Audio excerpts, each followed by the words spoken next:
CJI justice Sanjeev Khanna అనూహ్య నిర్ణయం తీసుకున్నారు. కేంద్ర ప్రధాన ఎన్నికల కమిషనర్ల నియామకాలపై దాఖలైనటువంటి పిటిషన్ విచారణ బెంచ్ నుంచి వైదొలిగారు CJI justice Sanjiv Khanna. CEC EC నియామకాలకు ఉద్దేశించినటువంటి కమిటీ నుంచి सीजेआईను మినహాయించడాన్ని వ్యతిరేకిస్తూ బిల్ దాఖలైంది.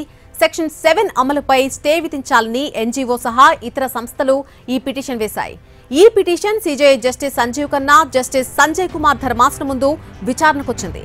అయితే ఈ కేసుకు సంబంధించి జస్టిస్ ఖన్నా నేతృత్వంలోని బెంచ్ గతంలో మధ్యంతర ఉత్తర్వులు జారీ చేసిందని సీనియర్ న్యాయవాదులు గోపాల్ శంకర్ నారాయణ్, ప్రశాంత్ భూషణ్ పేర్కొన్నారు.